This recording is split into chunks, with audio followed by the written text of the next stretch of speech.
नमस्कार, आदाब, सत श्री अकाल। चैट विद सुरेंद्र वत्स के नए एपिसोड में आप सबका स्वागत है। बहुत बहुत आभार जिस प्रकार आप इस चैनल को सब्सक्राइब कर रहे हैं, कमेंट्स कर रहे हैं और नीचे लिख रहे हैं कि किन किन लोगों से आप मिलना चाहते हैं।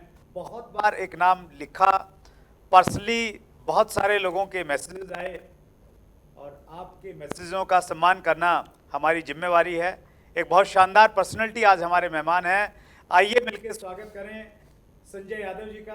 संजय जी, चैट विद सुरेंद्र वत्स में आपका बहुत बहुत स्वागत है। Thank you so much sir, thank you so much साहब, थैंक यू सो मच। मैं सबसे पहले आपको बहुत बहुत बधाई देना चाहूँगा और मैं डे वन से आपके अपने चैनल के चैट विद सुरेंद्र वत्स को फॉलो कर रहा हूँ सर। और मैंने जो आपने chat with Surendra Vats start किया जिस दिन से और आज तक मैं हर एपिसोड को देखता हूँ और मैं इस एपिसोड को देखते देखते आज जो आपने इसकी शुरुआत करी और आज तक मैं इसको देख रहा था और मैंने पूरे तमाम अपने नेटवर्क में भी आपके इस शो को हमेशा मैंने फॉलो करके और टीम को भी करवाया है। सो मैं पहले बहुत बहुत मुबारकबाद दूंगा आपको। और दूसरा मैं एक बार जरूर कहना चाहूँगा, 2016 से लेकर आज तक मैं आपको देख रहा हूँ इस इंडस्ट्री को लेकर आपने जो गाइडलाइन को लेकर सरकार के साथ जो आपने मिलकर इतना बड़ा प्लान किया, आपका बहुत बड़ा रोल उसमें है। Thank you so much sir, दिल से शुक्रिया आपका। बहुत बहुत धन्यवाद संजय जी। मुझे मालूम है आपका नेटवर्क कितना बड़ा है, व्यस्तताएं कितनी हैं। स्पेशली राजस्थान के टूर से आप टाइम चुरा के हमारे बीच में आए हैं। यस सर, दिल की गहराई से बहुत बहुत धन्यवाद। और हम आगे बढ़ें उससे पहले कुछ कमेंट्स में पढ़ना चाहता हूं। आपका कमिंग सून का वीडियो हमने डाला था, तो उसके ऊपर में कुछ कमेंट्स किए हैं। दीपक सरोहा ने लिखा है, बब्बर शेर ऑफ हरियाणा, आग का गोला। सुमित वत्स ने लिखा है, Sanjay Yadav is legend of industry. Sanjay Jha ने लिखा है, sir ji is a true achiever of India. Mister Shivam ने लिखा है, really a great personality. Saifi girl ने लिखा है, best teacher of the world. Upasana Sahu ने लिखा है, हरियाणा की आन बान शान। और मुस्तफ़ा आलम ने 2 लाइनें लिखी हैं बड़ी अच्छी। गुल खिले गुलशन खिले, खिली होठों की लाली, आ रहे हैं हमारे शेरों के शेर बब्बर शेर, बजाओ उनके लिए ज़ोर से ताली। शुक्रिया सर। तो बहुत प्यार करते हैं सर लोग आपसे। यस सर, बस इनका प्यार मोहब्बत ही आज तक इस इंडस्ट्री में ये सब कुछ इनकी वजह से मिल पा रहा है और इन्हीं की वजह से आज आपके की वजह से यहाँ पे आज हूँ मैं। Thank you sir. Thank you so much Sanjay ji. हम सबसे ज़्यादा डायरेक्ट सेलिंग में सीखते हैं संजय जी जब हम एक व्यक्ति की कहानी सुनते हैं और उसकी कहानी में हम कहीं अपनी कहानी देखते हैं। ऐसा लगता है कि यार मेरे साथ भी कुछ ना कुछ ऐसा हो रहा है, तो फिर हमें लगता है कि मैं भी एक बड़ा अचीवर बन सकता हूँ। तो आपकी अब तक की जर्नी जन्म से लेके जो रही उसके बारे में थोड़ा जानना चाहिए। यस सर, बिल्कुल बताना चाहूँगा। मेरा जन्म एक छोटे से गांव में हुआ। तकरीबन 50 लोगों का हमारा एक गांव था और छोटा 50 लोगों का मतलब 50-60 घर ही उस गांव में थे बस। मेरे पिताजी सरकारी जॉब किया करते थे। मेरे पिताजी और 7 भाई है, सब सरकारी जॉब में। और मेरा छोटा भाई वो एडवोकेट है, वकील है। और मेरा जन्म प्राइमरी स्कूल की मेरी एजुकेशन गाँव में हुई। मैंने लालटेन की रोशनी में पढ़ाई करी, वो दिन भी अच्छे से याद है। और दिए की रोशनी में और लालटेन की रोशनी में पढ़ाई करी। उसके बाद मेरे फादर दिल्ली से सीधा हमने एक शहर में, एक पटौदी हेली मंडी एक शहर है जहाँ आपने सुना भी होगा, सैफ अली खान, शर्मिला टैगोर जी या मंसूर अली खान जी का, उस शहर में मेरे फादर ने एक प्लाट लिया और उसमें हम रहने लगी। मेरी आगे की एजुकेशन वहीं पे हुई और इस दौरान साथ में मैंने खेती भी की फादर के साथ साथ और 1-2 काम और भी किए। और उसके बाद मैंने इंश्योरेंस सेक्टर से अपने करियर की शुरुआत करी। और उसके बाद मेरे को 99 के अंदर 1999 में मेरे को डायरेक्ट सेलिंग मिला। और उसके बाद मेरे को इसको पहली मीटिंग मैंने यहाँ पे इसकी स्टार्ट करी। पहले बार मेरे को जानने का, देखने का मौका मिला। तो डायरेक्ट सेलिंग के बारे में 1999 में मैंने पहली बार सुना। तो यहाँ मेरा 99 से आप डायरेक्ट सेलिंग में हैं, तो अभी आपको लगभग 21 साल का तजुर्बा है। That's great. बहुत कुछ सीखने को मिलने वाला है संजय जी आपसे। और जो प्रैक्टिकल अनुभव है उसी के आधार पर मैं एक प्रश्न आपसे पूछना चाहता हूँ। लोगों को ज्वाइन तो करवा देते हैं लोग, यस सर, मोटिवेशन से लोग ज्वाइन भी हो जाते हैं, लेकिन जो असली समस्या है वो ये है कि लोगों को रोके कैसे, उनको रिटेन कैसे करें, ये एक समस्या है। बिल्कुल सही कहा सर आपने। और मैंने इन 20-21 सालों में जो सीखा है मैं आपको यही बताना चाहूँगा, अपने सभी व्यूअर्स को यही कहना चाहूँगा कि सबसे पहले तो किस इंडस्ट्री के प्रति लोगों का विजन क्लियर होना जरूरी है। साल दर साल ये इंडस्ट्री कितनी बड़ी ग्रोथ के साथ काम कर रही है, आंकड़े बताने लग रहे हैं सब कुछ।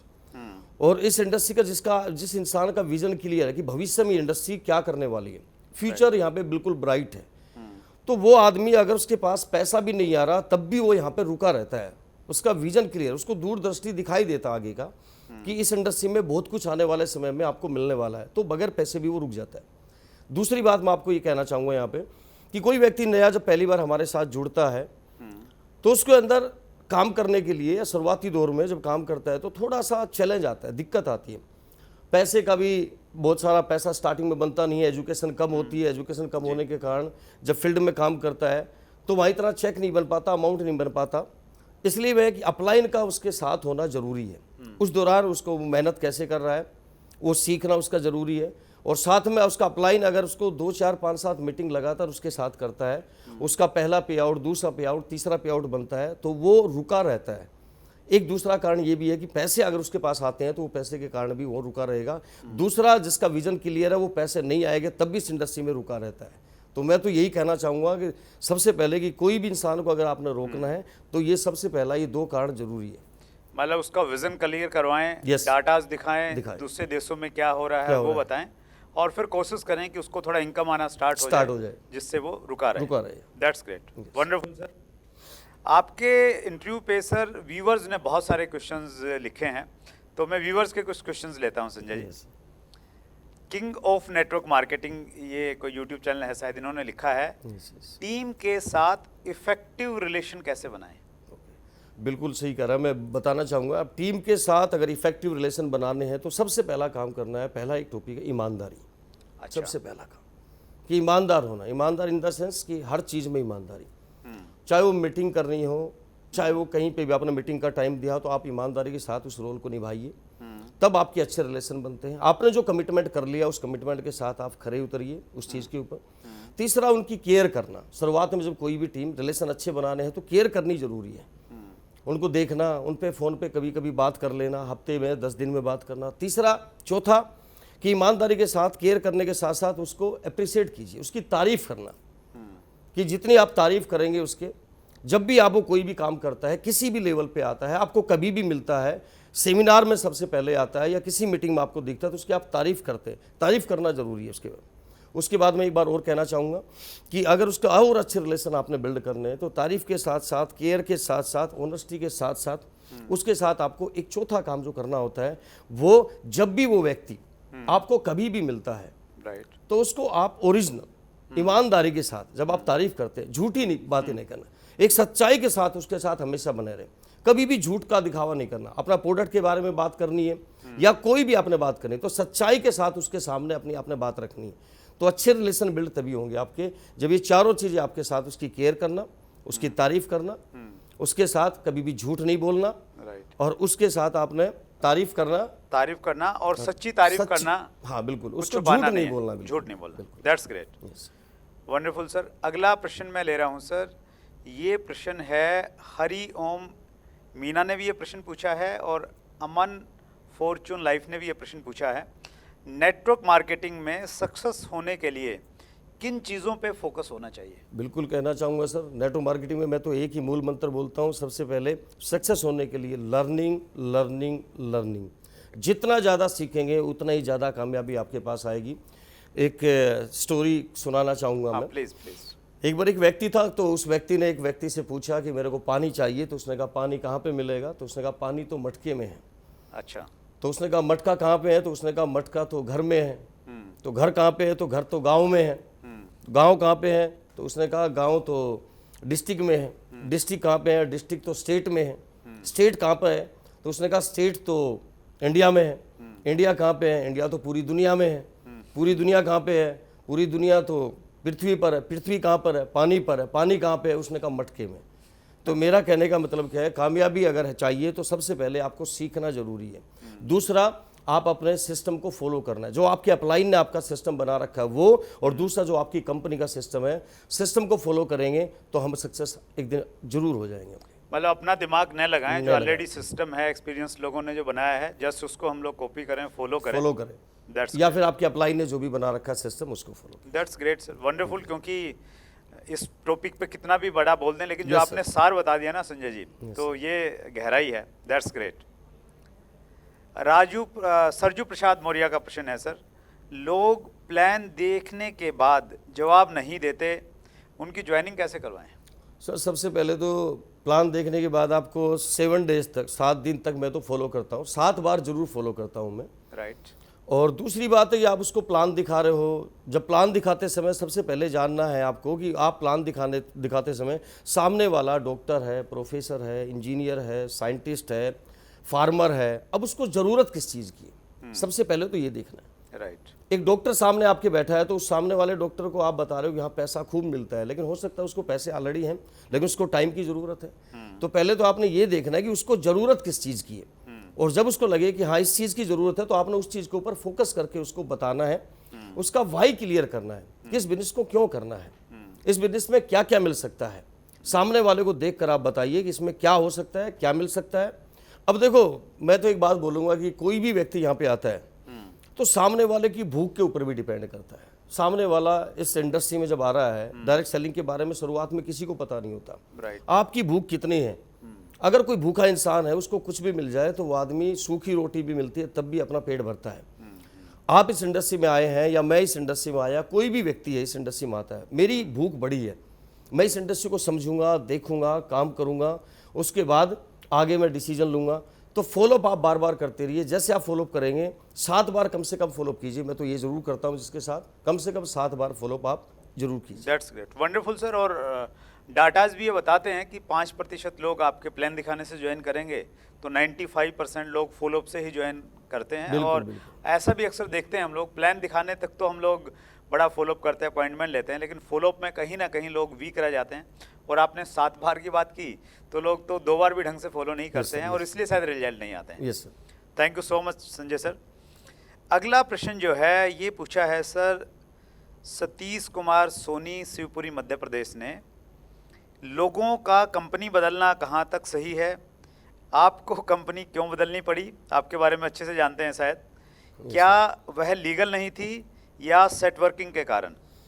बिल्कुल बताना चाहूँगा मौर्य जी, मैंने 10 साल उस कंपनी में लगातार काम किया, अच्छा लेवल था, लेकिन 10 साल के बाद किसी कारणवश वो कंपनी बंद हुई। मैंने वेट भी किया 2 महीने, 3 महीने, 4 महीने, 5 महीने, कंपनी लीगल भी थी, सब कुछ था, लेकिन किसी कारणवश से बंद हुई। तो मैंने 7-8 महीने वेट करने के बाद कोई व्यक्ति मेरे घर पे आया तो उसने एक प्रोडक्ट दिखाया। मेरी मम्मी को जॉइंट पेन था, तो उसके लिए उसने कोई प्रोडक्ट बताया, तो उन्होंने कहा कि आपकी अम्मा ठीक हो सकती है। तो मैंने उस प्रोडक्ट को देखा, मैंने प्रोडक्ट दिया और रिजल्ट आया।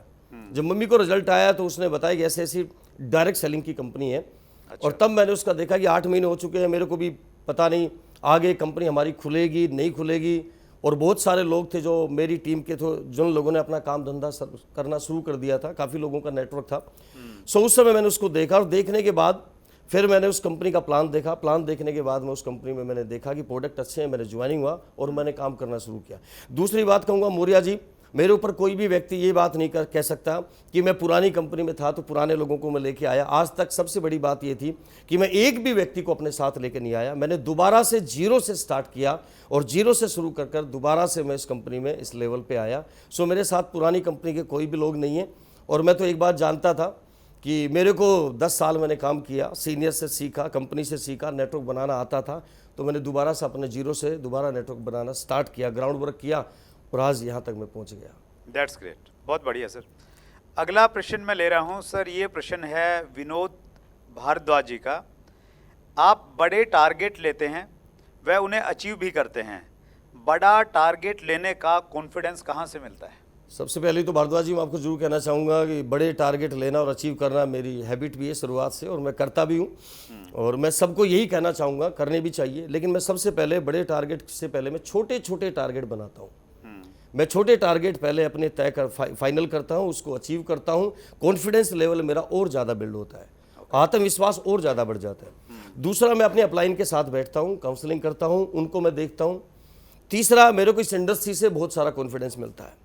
हर साल ये इंडस्ट्री ग्रोथ करने लग रही है। डायरेक्ट सेलिंग इंडस्ट्री में इतना पोटेंशियल है और हर साल मैं देखने लग रहा हूँ बहुत सारे अचीवर्स अलग अलग डायरेक्ट सेलिंग के अंदर अलग अलग कंपनियों से लोग आने लग रहे हैं। सो मेरा कॉन्फिडेंस लेवल, स्टार्टिंग में मैंने जब काम करना शुरू किया तो मैंने एक टारगेट बनाया, काम किया, उस गोल को अचीव किया। उसके बाद मैंने नेक्स्ट टारगेट बनाया, नेक्स्ट गोल सेट किया, फिर मैंने अचीव किया, तो मेरा कॉन्फिडेंस लेवल और हाई बिल्ड होता चला गया। तो मैं आपको यही कहूँगा, सबसे पहले आपको टीम बनानी जरूरी है। ओके, जितनी बड़ी आपकी टीम होगी, उस टीम को, उस टारगेट को, बड़े से बड़े टारगेट को भी आप हिट कर सकते हैं, आप उसको अचीव कर सकते हैं। तो टीम आपके पास में बड़ी आपने टीम बनाई, उस टीम की वजह से आप बड़ा टारगेट ले लेते हैं और उसको अचीव कर लेते हैं। Yes sir, yes. अंतिम प्रश्न ये है सर, टीम तो बन गई और टीम इंडिपेंडेंट बनेगी, डुप्लीकेशन होगा तभी बड़ा काम होगा। Yes sir. तो टीम को इंडिपेंडेंट कैसे बनाएं? बिल्कुल कहना चाहूँगा सर, और मेरे एक याद आ रही है एक दिन एक मीटिंग की बात, मैं इसमें बताना भी चाहूँगा आपको। एक बार एक मीटिंग में मैं जाने लग रहा था, तो मेरा एक डिस्ट्रीब्यूटर वो कभी भी जिम्मेवारी नहीं लेता था। अच्छा। कभी भी उसको स्टेज के ऊपर बुलाया जाए तो वो हमेशा एक बात बोलता, सर इस बार आप कर दीजिए, नेक्स्ट टाइम मैं अपने आप कर लूँगा, सर इस बार आप। तो एक दिन मैंने सोचा कि क्या किया जाए इसको, जिम्मेवारी कहते हैं ना, जिम्मेवारी दी नहीं जाती, ली जाती है। तो मैंने उसको मीटिंग के लिए मैंने मीटिंग रखी, तो मैंने उनको बोल दिया कि मैं पहुंच रहा हूं टाइम पर, आप स्टार्ट कीजिए। उसने कहा सर मैं स्टार्ट नहीं कर पाऊंगा।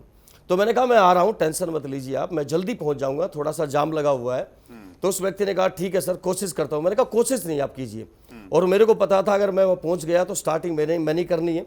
तो उस दिन उसने स्टेज के ऊपर गया, जाने के बाद उसने जो भी प्रेजेंटेशन दिखानी थी उसने किया, उसको पसीना आ रहा था, बुरा हाल था, लेकिन उसने उस दिन के बाद उसने कहा सर मेरी मीटिंग बहुत अच्छी हुई, और उसने इंडिपेंडेंट काम करना शुरू किया। मैं यही बात कहूँगा कि कोई भी व्यक्ति काम करता है, यहाँ पे काम करते समय आपको इंडिपेंडेंट टीम बनेगी, अपने कंधे पर सारी जिम्मेवारी नहीं लेनी है। छोटे छोटे काम टीम में भी आपको देने होते हैं। आप इवेंट में जाते हो, इवेंट के बारे में आप एडवांस प्लानिंग करते हो, वो आपको देखते हैं, आप टाइम से पहले पहुंचते हो, आप प्लान करते हो तो वो भी प्लान करेंगे, आप आउट ऑफ स्टेशन जाते हो तो वो भी आउट ऑफ स्टेशन जाएंगे। तो हर काम आप जैसे करोगे वैसे ही आपकी टीम करेगी, जैसे आप करोगे वैसे टीम देखती है। सो इंडिपेंडेंट बनने के लिए सबसे पहले मैंने तो यही था कि आपको एक काम है कि जैसे आपने जिम्मेवारी ली है हर काम में सबसे पहल की आगे जाने की, सो आपकी टीम देखेगी तो वो काम आपके साथ भी होगा। ग्रेट। मतलब मैं इसको यूँ सोचूं कि मैंने अपनी टीम को इंडिपेंडेंट बनाना है, तो पहले मैं इंडिपेंडेंट बनूं। Yes sir. उनको दिखाऊं करके कि भाई मैं ऐसे इंडिपेंडेंट बना हूं, ताकि वो मुझे देख के ही फॉलो करने लग जाएंगे। Yes sir. और धीरे धीरे उनको जिम्मेवारी देना स्टार्ट। Yes sir, yes. एक पर्सनल सा प्रश्न है। हाँ जी, संजय जी, आपके कितने ग्रुप्स हैं? मेरे बस साहब 16 ग्रुप चले हुए हैं। अच्छा, क्या बात है। Yes sir. 16 ग्रुप्स हैं, और 16 ग्रुप्स को मेंटेन करना आसान है क्या? सर बस एक बार आ जाए, कहते हैं एक बार खाना बनाना जिसने सीख लिया तो वो कभी भूखा नहीं मरेगा। तो एक बार बस ग्रुप मेंटेन करना, मतलब एक बार स्टार्ट करना आ गया, उसके बाद तो मैंने 16 के आप 20 ग्रुप भी खोल सकते हैं, 25 ग्रुप भी चला सकते हैं। मैंने शुरुआत में फर्स्ट एक ग्रुप खोला, उसके बाद मैंने उसको इंडिपेंडेंट बनाया, जिम्मेवारी दी, काम लीडर्स बनाए, फिर नेक्स्ट ग्रुप मैंने ओपन किया, फिर अलग नेक्स्ट थर्ड फोर्थ, और ऐसे में बढ़ाता चला गया। अब मैं शुरुआत में पूरे महीने की अपनी प्लान करता हूँ, शेड्यूल बनाता हूँ, सब जगह जाता हूँ, मीटिंग करता हूँ। एक दिन में मीटिंग करता हूँ ग्रुप के अंदर, दूसरे दिन में ट्रेनिंग करता हूँ, एक बार ओपन मीटिंग करता हूँ, प्लान दिखाता हूँ, प्रोडक्ट के बारे में जानकारी देता हूँ, अगले दिन में फिर ट्रेनिंग करता हूँ। तो ऐसे मैंने 16 के 16 ग्रुप को इंडिपेंडेंट बना दिया, और आज ये सारे 16 ग्रुप सभी अपने अपने हिसाब से काम कर रहे हैं। That's great, wonderful Sanjay ji, आपने बहुत सारी नॉलेज दी, और हमने थोड़े से समय में प्रयास किया कि बहुत सारे प्रश्नों पे हम बातचीत करें। और आपकी खास बात क्या रही संजय जी इस इंटरव्यू में, जो मैंने सीखा, आपने हर प्रश्न का बिल्कुल टू द पॉइंट जवाब दिया। और ये एक ऐसा इंटरव्यू है जिसमें देखने वाले लोगों को एक पूरी वैल्यू मिलेगी, जो टाइम दे रहे हैं उससे ज़्यादा उनको वैल्यू मिलने वाली है। और ये आप जैसा कोई जो एक्सपीरियंस लीडर है, उसी से ये चीज़ें निकल के आती हैं। आपने समय निकाला संजय जी, मुझे मालूम है स्पेशली पर्टिकुलर आज का आपका शेड्यूल कितना बिजी था, उसके बावजूद भी आपने हमारे व्यूवर्स की कमेंट्स को आपने सम्मान दिया। दिल की गहराई से बहुत बहुत धन्यवाद। Thank you so much, thank you, आपका भी बहुत बहुत धन्यवाद, thank you so much, thank you. So ये थे Sanjay Yadav ji, direct selling industry में बहुत बड़ा नाम है, हिंदुस्तान में लाखों लोग जिनको फॉलो करते हैं, बहुत बड़े अचीवर हैं। इसी प्रकार से आप इस चैनल को अपनाते रहिए, प्यार देते रहिए। अगर अभी तक सब्सक्राइब नहीं किया है तो सब्सक्राइब कीजिए, बेल आइकन जरूर दबा दीजिए ताकि हर नोटिफिकेशन आपके पास में आ जाए। अगले मंगलवार को रात्रि 8 बजे फिर एक किसी बड़ी शख्सियत से मुलाकात होगी। बहुत बहुत धन्यवाद। अगर आपने अभी तक chat with Surendra Vats channel को सब्सक्राइब नहीं किया है तो अभी सब्सक्राइब करें और बेल आइकन दबाना ना भूलें, जिससे आपको आने वाली सभी वीडियोस की अपडेट सबसे पहले मिले और हमारी किसी वीडियो को मिस ना करें। वीडियो को ज्यादा से ज्यादा शेयर और लाइक करके अपना प्यार जरूर दें।